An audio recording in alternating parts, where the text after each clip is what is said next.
নমস্কার, Rishibani institute of Vedic অ্যাস্ট্রোলজির পক্ষ থেকে স্বাগত জানাই আজকের জ্যোতিষ আলোচনায়। আমি শান্তনু আপনাদের সঙ্গে। আলোচ্য বিষয় বিশুদ্ধ জ্যোতিষ ট্রানজিট, বীজযোগ না রাজযোগ। শনি মঙ্গলের সম্পর্ক সৃষ্টি হচ্ছে 7ই ডিসেম্বর থেকে, কন্টিনিউ করবে 16ই জানুয়ারি পর্যন্ত।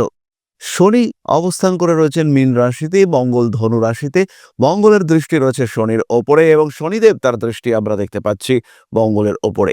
ফলে তৈরি হয়েছে শনি মঙ্গলের পারস্পরিক সম্পর্ক। দেবগুরু বৃহস্পতি সিংহ রাশির একাদশে অবস্থান করে রয়েছেন। সিংহ রাশি বা লগ্নের মানুষদের জন্য এই সময় পরিবর্তন আসতে পারে। প্রচন্ড আঘাত, আবার আসতে পারে প্রচুর প্রভাব। একদিকে যেমন সমৃদ্ধিতে সম্পূর্ণ হয়ে উঠতে পারেন সিংহ রাশি বা লগ্নের মানুষরা, কিন্তু অন্যদিকে ভয়ঙ্কর আঘাত বিপর্যস্ত করে ফেলতে পারে আপনাকে। তাই প্রশ্ন মনের মধ্যে এটাই বারবার জাগছে, বীজযোগ নাকি রাজযোগ? সুতরাং খুব ভালো করে বিষয়টিকে বুঝতে হবে। মঙ্গল ধনুরাশিতে অবস্থান করে রয়েছে সিংহের পঞ্চমে। নবমপতি চতুর্থপতি পঞ্চমে বসে থাকার কারণে বাড়বে সমৃদ্ধি। সেই সঙ্গে শনিদেব অষ্টম ভাবগত হওয়ার কারণে এই মুহূর্তে চলছে ঢাইয়া। শনির অবস্থান এবং দৃষ্টি এটা কিন্তু সিংহের জন্য নেগেটিভ। তাই শনি মঙ্গল দৃষ্টি বিনিময় সম্পর্কে অবশ্যই আপনাকে সচেতন হতে হবে। আঘাতপ্রাপ্তির সম্ভাবনা রয়েছে। রোগ মুক্তির উদ্দেশ্যে অপারেশনের টেন্ডেন্সি এটা বাড়তে দেখতে পাওয়া যাবে।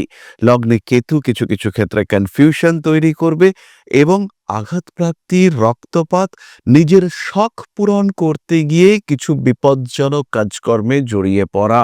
হতেই পারে বেড়াতে গিয়েছেন এই সময়, শীতের সিজন, এমন একটা পাহাড়ি এলাকায় বেড়াতে গিয়েছেন, কিন্তু সেখানে একটা বিপজ্জনক পদক্ষেপ নিলেন। একটা পাহাড়ের একটা অংশ থেকে বা একটা শিলা থেকে ঝাঁপিয়ে আরেকটা অংশে যাওয়ার একটা প্রচেষ্টা, এটা আপনার মধ্যে দেখতে পাওয়া গেল এবং এই প্রচেষ্টা এটা কিন্তু আপনার জন্য বিপজ্জনক হতে পারে। পড়ে গিয়ে পায়ে চোট লাগতে পারে, পা ভাঙার সম্ভাবনা সেটাও দেখতে পাওয়া যায়। হতে পারে বেশ কিছুটা রক্তপাত, এটা হওয়ার সম্ভাবনা অবশ্যই আছে। তার সঙ্গে সঙ্গে চতুর্থপতি পঞ্চমে অবস্থান করে একাদশকে দৃষ্টি দিচ্ছে। বাড়ি ঘর জমি বিক্রয়ের মাধ্যমে যথেষ্ট লাভবান হওয়ার সংযোগ দেখতে পাওয়া যাবে। হাতে বেশ কিছু টাকা পয়সা আসতে দেখতে পাওয়া যাবে এবং তার সঙ্গে সঙ্গে প্রপার ইউটিলাইজেশন অফ ফান্ড, এটা আমরা সিংহ রাশি বা লগ্নের মানুষদের ক্ষেত্রে দেখতে পাবো। উচ্চশিক্ষার সম্ভাবনা বাড়বে। গবেষণাধর্মী শিক্ষার ক্ষেত্রে বাধা আসতে চলেছে। বাবার শরীর স্বাস্থ্য নিয়ে দুশ্চিন্তা বাড়বে এই শনি মঙ্গল কম্বিনেশনের সময়। এর সঙ্গে সঙ্গে যদি আপনার কোনো অশুভ দশা চলতে থাকে, তাহলেও কিন্তু আপনি বেশ খানিকটা বিপদে পড়তে পারেন। বাড়তে পারে আপনার জীবনে বেশ কিছু সমস্যা। মানুষকে ভরসা করে গন্ডগোল পাকিয়ে ফেলতে পারেন। বহুদিনের পুরনো বন্ধু আপনার জীবনে আবার ফিরে আসার সম্ভাবনা সৃষ্টি হতে চলেছে। নাম যশ প্রভাব প্রতিপত্তি বৃদ্ধির সংযোগ অনেকটাই বেশি। কিছু কিছু ক্ষেত্রে জড়িয়ে পড়তে পারেন হালকা আইনি জটিলতায়। প্রেমিক প্রেমিকার সঙ্গে তীব্র ঝামেলা, অশান্তি বাড়তে দেখতে পাওয়া যাবে। স্বামী স্ত্রীর মধ্যে সম্পর্কের গভীরতা, সন্তান প্রাপ্তির উদ্দেশ্যে কোনো মেডিকেল ট্রিটমেন্ট ইত্যাদি সৃষ্টি হতে দেখতে পাওয়া যাবে। তারই সঙ্গে সঙ্গে কানেক্টিভিটি বাড়তে দেখতে পাওয়া যাবে। ইমোশনাল হয়ে পড়তে পারেন। স্ট্রিক্ট ডিসিশন নেওয়ার জন্য মনকে প্রস্তুত রাখতে হবে। এবার আমরা চলে আসবো একটি বিশেষ কথায়। ষষ্ঠপতি শনি অষ্টমে রয়েছে, লগ্নে রয়েছে কেতু। সেই শনির ওপরে মঙ্গলের দৃষ্টি। বিষক্রিয়া, রং ট্রিটমেন্টের শিকার হতে পারেন সিংহ রাশি বা লগ্নের মানুষরা। মিসগাইডেড হতে পারেন। ভুল চিকিৎসার কারণে শরীর কিন্তু ভীষণ পীড়াগ্রস্ত হয়ে উঠতে পারে। যদি কোনো রোগ হয়ে থাকে, জটিল কোনো সমস্যায় যদি আক্রান্ত হয়ে থাকেন, সেই ক্ষেত্রে অবশ্যই সেকেন্ড ওপিনিয়ন নিতে হবে। অবভিয়াসলি নিতে হবেই হবে। প্রেমের ক্ষেত্রে সিংহ একটু অ্যাগ্রেসিভ হয়ে উঠতে চলেছেন। রিলেশনশিপ ম্যানেজমেন্টের ক্ষেত্রে আরেকটু সচেতন হতে হবে। প্রেমিক কিংবা প্রেমিকাকে প্রপোজ করতে চলেছেন, সোজা গিয়ে প্রপোজ না, ভাবনা চিন্তা করতে হবে, প্রপার প্ল্যানিং সেটা করতে হবে। মাথা গরম থাকবে, কিন্তু সেই গরম মাথার মধ্যে তীক্ষ্ণ বুদ্ধি সেটাও কিন্তু থাকবে এবং এই তীক্ষ্ণ বুদ্ধির মাধ্যমে নিজের ক্ষেত্রটিকে সুন্দর, আরো সুন্দর করে তোলা। Representation, bold representation, aggressively arrogant attitude, সেটা আপনার ক্ষেত্রে দেখতে পাওয়া যাবে এবং এই অ্যাটিটিউডের মাধ্যমেই আপনি কিন্তু আপনার প্রেমিক কিংবা প্রেমিকাকে কনভিন্স করতে পারবেন। ভালোবাসি তোমায়, এটা বলার সাহস আপনার মধ্যে আসবে এবং শুধু সাহস নয়, বুদ্ধিদীপ্ত সাহসিকতার পরিচয় দিতে পারবেন সিংহ রাশি বা লগ্নের মানুষরা। অষ্টমে শনি গবেষণার ক্ষেত্রে উন্নতি, প্রচুর পরিশ্রম করতে পারবেন এবং সেই পরিশ্রমে আলটিমেট সাকসেস আপনার জীবনে আসতে দেখতে পাওয়া যাবে। আরো সাকসেসফুল হয়ে ওঠার সম্ভাবনা সৃষ্টি হতে চলেছে। মানবিকতা বোধ বৃদ্ধির সম্ভাবনা অনেকটাই বেশি। সোশ্যাল রেসপন্সিবিলিটি বাড়তে দেখতে পাওয়া যাবে। কার্মিক উন্নতির সম্ভাবনা অনেক অনেক বেশি। নতুন কাজের সুযোগ আসবে, ইন্টারভিউর ক্ষেত্রে সাকসেস রেট বাড়তে দেখতে পাওয়া যাবে। আঘাতপ্রাপ্তির সম্ভাবনা আছে, ঝগড়া অশান্তিতে জড়াতে পারেন। ষষ্ঠপতি অষ্টমে আইনি জটিলতায় জড়িয়ে অর্থনৈতিক দণ্ডের শিকার হওয়ার সম্ভাবনা বাড়তে দেখতে পাওয়া যাবে। সুতরাং এই শনি মঙ্গল যোগ এর কিছু ইম্প্যাক্ট আমাদের জন্য আসতে চলেছে। মায়ের শরীর স্বাস্থ্য নিয়ে একটু দুশ্চিন্তা বাড়তে পারে। রান্নাবান্না করবার ক্ষেত্রে গৃহবধূদের একটু সাবধান হতে হবে। সন্তান প্রাপ্তির জন্য আদর্শ এই সময়। যদি ট্রিটমেন্টের প্রয়োজন হয়, অনেক পুরুষ মানুষ রয়েছেন যাদের স্পার্ম কাউন্ট কম কিংবা স্পার্ম মোটিলিটি কম, সেই সমস্ত মানুষদের ক্ষেত্রে এই সময় ট্রিটমেন্ট ভীষণ ভীষণ ভালো এফেক্টিভ রেজাল্ট দেবে। সন্তান প্রাপ্তির সম্ভাবনা অনেকটাই বেশি। আবার বেশ কিছু মহিলা রয়েছেন, তাদের ক্ষেত্রে ফার্টিলাইজেশন ওরিয়েন্টেড সমস্যা কিংবা ওভুলেশন ওরিয়েন্টেড সমস্যা রয়েছে, তাদের ক্ষেত্রেও কিন্তু এই কম্বিনেশন ভীষণ পজিটিভ রেজাল্ট দিতে চলেছে। তাই এই সময়টাকে কাজে লাগানোর পরিকল্পনা করতে হবে। দশা সাপেক্ষে অবশ্যই ভালো মন্দ রেজাল্ট আপনারা পাবেন। কি রেজাল্ট হতে চলেছে তার জন্য জন্মকুণ্ডলী একবার দেখা যেতে পারে। বেশ ভালো একটা কম্বিনেশন সৃষ্টি হয়েছে, অথেন্টিসিটি রয়েছে, এই কম্বিনেশনের স্ট্রেংথ রয়েছে। তাই জীবনকে বদলানোর পরিকল্পনা যারা করছেন, যারা জীবন যুদ্ধে জয়ী হতে চাইছেন, তাদের জন্য আদর্শ একটা সময় এসেছে। লড়াই করবার একটা সময় আপনি পেয়েছেন। এরপরে আমরা চলে আসব নাক্ষত্রিক আলোচনা প্রসঙ্গে। খেয়াল রাখতে হবে, সিংহের প্রথম নক্ষত্র মঘা, সাকসেস রেট তাদের ক্ষেত্রে বাড়তে চলেছে। তবে তার সঙ্গে সঙ্গে আগুন থেকে বিপদের সম্ভাবনা রয়েছে। সন্তান সুখ প্রাপ্ত হতে পারেন মঘা নক্ষত্রের মানুষরা, হতে পারেন কিছুটা প্রতারিত। একটু আপন ভোলা মানসিকতা সৃষ্টি হওয়ার সংযোগ রয়েছে। সব জানেন, সব বোঝেন, কিন্তু কি করে যেন ভুলটা করে ফেললেন, বুঝতেই পারলেন না, প্রতারিত হলেন, অনেকগুলো টাকা আটকে পড়ল। কি হলো আপনার সাথে? কি করে করলেন আপনি এই ভুল? নিজেই নিজেকে দোষ দিচ্ছেন, এমন একটা সিচুয়েশন আপনার ক্ষেত্রে সৃষ্টি হতে পারে। মঘা নক্ষত্রের মানুষদের কিন্তু অর্থনৈতিক স্বচ্ছন্দ বৃদ্ধির সম্ভাবনা অনেকটাই বেশি। মঘা নক্ষত্রের মানুষরা বেশ খানিকটা ইমোশনাল হয়ে পড়তে চলেছেন। মঘার কর্তব্য পরায়ণতা বাড়তে দেখতে পাওয়া যাবে। আসতে চলেছে নতুন প্রেম। এই সময় মঘার রিলেশনশিপের ক্ষেত্রে উন্নতি দেখতে পাওয়া যাবে। পরবর্তী নক্ষত্র পূর্ব ফাল্গুনী, সুযোগ আসছে জীবনে, হঠাৎ টাকা পয়সা প্রাপ্ত হতে পারেন। ফান্ড ম্যানেজমেন্ট, মানি ম্যানেজমেন্টের ক্ষেত্রে আরেকটু সচেতন হতে হবে। মানুষকে ভরসা করে পূর্ব ফাল্গুনী ঠকতে পারেন। ইমোশনাল ব্ল্যাকমেলিং এর শিকার হতে পারেন পূর্ব ফাল্গুনী। কর্তব্য পরায়ণতা বাড়তে দেখতে পাওয়া যাবে। রাগ, জেদ, তেজ ইত্যাদির উপরে নিয়ন্ত্রণ রাখার চেষ্টা অবশ্যই করা উচিত। আইনি পদক্ষেপ আপনার বিরুদ্ধে এই সময় কিন্তু উঠতে পারে, সচেতন থাকতে হবে। তীক্ষ্ণ কোনো বস্তুর দ্বারা আঘাতপ্রাপ্ত হতে পারেন। কিছু কনফিউশন জীবনে থাকবে। ব্যবসার ক্ষেত্রে জানেন প্রচুর খাটছেন, কিন্তু কেন লাভ হচ্ছে না, এটাকে প্রপার আইডেন্টিফিকেশন করা কিন্তু মুশকিল হতে পারে। রাজনৈতিক সক্রিয়তা বৃদ্ধির সম্ভাবনা দেখতে পাওয়া যায়। অনৈতিক কাজকর্ম থেকে নিজেকে দূরে সরিয়ে নিয়ে আসার পরিকল্পনা অবশ্যই করতে হবে। সিস্টেম্যাটিক স্কিল ডেভেলপমেন্ট প্রোগ্রামের দিকে আপনার অগ্রসর হওয়া উচিত। মাতৃতুল্য ব্যক্তিবর্গের দ্বারা কিছুটা নিগৃহীত হতে পারেন। খুব কাছের কোনো মানুষের দ্বিতীয় বিবাহের সম্ভাবনা আপনাকে ব্যথিত করতে পারে।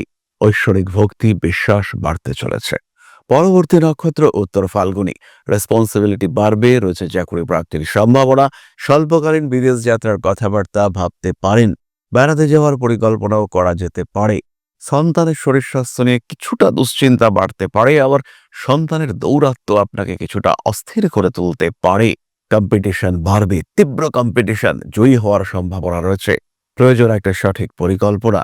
সেই পরিকল্পনাই কিন্তু আপনার জীবনে আপনাকে উন্নততর পরিস্থিতির দিকে এগিয়ে নিয়ে যাবে। রাজনৈতিক সক্রিয়তা বাড়তে চলেছে। ফাটকা টাকা পয়সা উপার্জনের ক্ষেত্রে সৃষ্টি হতে পারে কিছুটা সমস্যা। আইনি জটিলতা আপনাকে কিন্তু সমস্যার মধ্যে ফেলতে পারে। সুতরাং সিংহ রাশি এবং তার ৩ নক্ষত্র এই শনি মঙ্গল যোগে কতটা প্রভাবিত হতে পারেন সেই বিষয়ে একটা সাধারণ ধারণা আমরা পেলাম। যোগ ভালো নয়, দশা সাপেক্ষে রেজাল্ট পাবেন। খেয়াল রাখতে হবে, কালপুরুষ, রাশিচক্র এরা কিন্তু বিপর্যস্ত অবস্থায় রয়েছে। তাই সাত্ত্বিক জীবনযাপন করুন, নিজের উপরে নিয়ন্ত্রণ রাখুন, প্রত্যেকটি কাজ সিস্টেমেটিক ওয়েতে করার চেষ্টা করুন। জীবনে উন্নতি আসবে। শুভত্ব বাড়তে দেখতে পাওয়া যাবে। ধীরে ধীরে নিজের ক্ষেত্রটিকে আরো প্রশস্ত করে তোলার চেষ্টা করুন। নিজের অস্তিত্বকে আরো প্রকাশিত করার চেষ্টা করুন। খারাপ সময়কেও নিজের কর্মের দ্বারা ভালো সময়ে কনভার্ট করানো যেতে পারে। এই সময় মহামৃত্যুঞ্জয় মন্ত্রের জপ, নিজের ইষ্ট মন্ত্র জপ ইত্যাদি করা যেতে পারে। আরাধ্য দেবতার পুজো পাঠ করা যেতে পারে। নিজেকে ভালো রাখার চেষ্টা, অশুভ চিন্তা মন থেকে দূরে সরিয়ে রাখা ইত্যাদি বিষয় অবশ্যই করা যেতে পারে। এবার আমরা চলে আসবো আলোচনার পরবর্তী পর্যায়ে, অর্থাৎ আপনাদের প্রশ্নে জ্যোতিষের উত্তর। তবে তার আগে ছোট্ট একটি বিষয় আপনাদের সঙ্গে শেয়ার করতে চাইব। আশা করি পরম পিতার আশীর্বাদে সবাই খুব ভালো আছেন। জীবনে চলার পথে বিভিন্ন সময় বিভিন্ন ক্ষেত্রে আমরা প্রত্যেকেই কিছু না কিছু জনহিতকর কার্য করে থাকি। রাস্তায় যদি একজন মানুষ এসে আমাদের কাছে সাহায্য চায়, আমরা যতটুকু সম্ভব তাকে সাহায্য করবার চেষ্টা করি। কখনো কিছু অর্থের বিনিময়ে, কখনো তাকে কিছু খাদ্য সামগ্রী কিনে দিয়ে, কখনো গাছের জল দিয়ে, কখনো পাড়ার রাস্তার কুকুরটিকে খেতে দিয়ে আমরা সমাজের উন্নতি করবার চেষ্টা করি। আমরা সমাজের প্রতি আমাদের সামাজিক দায়বদ্ধতা পালন করবার চেষ্টা করি। কারণ প্রত্যেকেই আমরা মানুষ, প্রত্যেকের মধ্যেই রয়েছে মনুষ্যত্ব, প্রত্যেকেই আমরা অপরকে সাহায্য করবার জন্য অল্প বিস্তর দায়বদ্ধ। এই ভাবনা নিয়েই অধ্যাত্ম সেবা এবং প্রকৃতি পূজনের ব্রতী হয়েছে আমরা। আপনাদের সহযোগিতায় গঠন হয়েছে পরম ব্রহ্ম মিলন মঠ ও সেবাশ্রম। দীর্ঘদিন ধরেই, প্রায় বিগত 3 বছর ধরে বিভিন্ন সময়ে, বিভিন্ন অবস্থায়, বিভিন্ন পরিস্থিতিতে মানুষের পাশে গিয়ে আমরা দাঁড়িয়েছি। মানুষের পাশে যতটা সম্ভব সাহায্য করবার চেষ্টা আমরা করেছি আমাদের ক্ষুদ্র সামর্থ্যে। বারংবার আমরা পেয়েছি আপনাদের সাহচর্য, বারংবার আপনারা বাড়িয়ে দিয়েছেন আপনাদের সহযোগিতার হাত।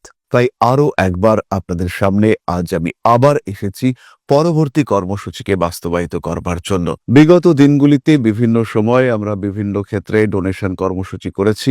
আমরা শীতকালে কম্বল বিতরণ করেছি, মোজা চটি বিতরণ করেছি, মশারি বিতরণ করেছি ডেঙ্গুর সময়, করোনার সময় খাদ্য সামগ্রী বিতরণ করেছি আমরা। তার সঙ্গে সঙ্গে ছোট ছোট শিশুদের পড়াশুনো এগিয়ে যাওয়ার জন্য সারা বছরের সমস্ত শিক্ষা উপকরণ আমরা বিতরণ করেছি। তাদের সঙ্গে আমরা সময় কাটিয়েছি।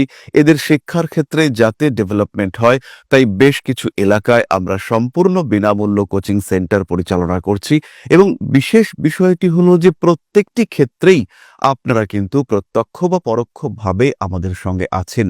এই কর্মসূচিগুলিকে সঠিকভাবে এগিয়ে নিয়ে যাওয়ার জন্য এবার প্রয়োজন হয়ে পড়েছে একটি পরিকাঠামো, একটি সুগঠিত আশ্রমের, যেখানে বেশ কিছু মানুষ আশ্রয় পাবে, যেখানে বেশ কিছু বৃদ্ধ বৃদ্ধা তাদের দিনগুলিকে আরেকটু খুশির মধ্যে নিয়ে আসতে পারবেন, যেখানে বেশ কিছু অসহায় শিশু তাদের অভিভাবক খুঁজে পাবে, যেখানে বেশ কিছু নিষ্পাপ প্রাণ বিকশিত হওয়ার সুযোগ পাবে, যেখানে বেশ কিছু নিষ্পাপ প্রাণী তারা তাদের আশ্রয় খুঁজে পাবে। এই আশ্রম পরিকল্পনার জন্য, তার পরিকাঠামো নির্মাণের জন্য আমরা একটি জায়গা সিলেক্ট করেছি। সেই জায়গাটি ক্রয় করবার জন্য প্রয়োজন বিপুল অর্থের, যেটি কেবলমাত্র আমাদের প্রচেষ্টায় সংগ্রহ করা অসম্ভব। তাই আপনাদের প্রত্যেকের কাছে ছোট্ট অনুরোধ, প্রত্যেকেই অল্প অল্প করে এগিয়ে আসুন। প্রত্যেকের বিন্দু বিন্দু অনুদানে একদিন সিন্ধু স্বরূপ গড়ে উঠবে পরম ব্রহ্ম মিলন মঠ ও সেবাশ্রম। আমাদের প্রত্যেকের স্বপ্ন সমাজের জন্য কিছু করে যাওয়ার, সমাজকে উন্নততর পর্যায়ে নিয়ে যাওয়ার। এই যে প্রচেষ্টা, এই যে ইচ্ছে, এই যে উদ্যম, এই উৎসাহ বাস্তবায়িত হবে আপনাদের সহযোগিতার মাধ্যমে। তাই আপনাদের প্রত্যেকের কাছে স্বনির্বন্ধ অনুরোধ, যতটুকু সম্ভব, যতটুকু সামর্থ্য, হতেই পারে অতি ক্ষুদ্র সেই সামর্থ্য, কিন্তু এসে পাশে দাঁড়ান। ইতিমধ্যেই বহু মানুষ তাদের যথাসম্ভব সাহায্যের হাত আমাদের দিকে বাড়িয়েছেন। আমরা তাদের প্রতি কৃতজ্ঞ।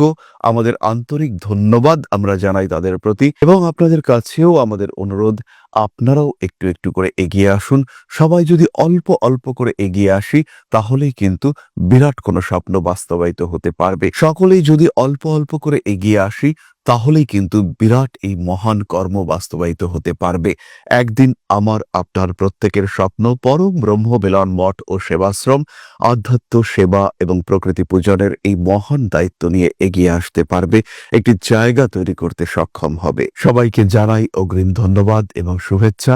সবাই খুব ভালো থাকবেন। নমস্কার। তাহলে এবার আমরা চলে আসবো আপনাদের প্রশ্ন পর্যায়ে। প্রশ্ন করেছেন সৌম্য 123A। নিজের নাম লেখেননি, লিখেছেন, দাদা আমার জন্ম তারিখ 27, তাহলে আমি কত সংখ্যার মানুষ হিসেবে নিজেকে জানবো? সৌম্য, আপনার ডেট অফ বার্থ হলো 27, তাহলে এখানে দুটো সংখ্যা আমরা পাচ্ছি, 2 আর 7। এর সঙ্গে এই দুটি সংখ্যাকে যোগ করলে আমরা পাবো 9। তাহলে আপনার ড্রাইভার নাম্বার এটি হলো ৯ এবং জেনারেটেড হয়েছে ২ আর ৭ এর মাধ্যমে। ২ সংখ্যাটিকে নিয়ন্ত্রণ করে চন্দ্র, ৭ কে নিয়ন্ত্রণ করে কেতু। তাহলে এই ২-৭ কম্বিনেশন থেকে যখন আমরা ৯ পাচ্ছি, তাহলে মঙ্গল নিয়ন্ত্রিত একজন জাতক যে কিনা যথেষ্ট ইমোশনাল, তার জীবনে কিছুটা হিডেন ফ্যাক্টরস রয়েছে। তার সঙ্গে সঙ্গে এই মানুষটা ভীষণ সফট, ভীষণ সেনসিটিভ একজন মানুষ এবং এই সেনসিটিভিটির কারণে বেশ কিছু চাপা দুঃখ এই মানুষটিকে ফেস করতে হচ্ছে। তার কারণে মানুষটির চরিত্রের কিছুটা পরিবর্তন এসেছে, যার কারণে মানুষটা কিছুটা অ্যাগ্রেসিভ হয়ে পড়েছে, কিছুটা রাগী রুড়ো বিহেভিয়ার তার ক্ষেত্রে আমরা দেখতে পাবো, মানে তোমার ক্ষেত্রে আমরা দেখতে পাবো। কিন্তু তার কারণ হলো পূর্বার্জিত অভিজ্ঞতা। পরিবর্তনশীল জীবনকে মানিয়ে নিয়ে অগ্রগতির চিন্তা চেষ্টা করা একটি মানুষকে নির্দেশ করে এই ২৭ সংখ্যাটি। ভীষণ পজিটিভ, ভীষণ এনার্জেটিক একটি মানুষ হলো ২৭ সংখ্যার এই মানুষ। ভরসা রাখো, আত্মবিশ্বাস রাখো নিজের উপরে, এগিয়ে চলো নিজের জীবন পথের লক্ষ্যে। তাহলে আজকের আলোচনা আমরা আর দীর্ঘায়িত করব না। সবাই সুস্থ থাকুন, ভালো থাকুন। মাস্টার শ্রী আদিশক্তির আশীর্বাদ বর্ষিত হোক আপনার উপর। সমৃদ্ধ, আরো সমৃদ্ধ হয়ে উঠুক আপনাদের জীবন। জয় মা আদিশক্তি। নমস্কার।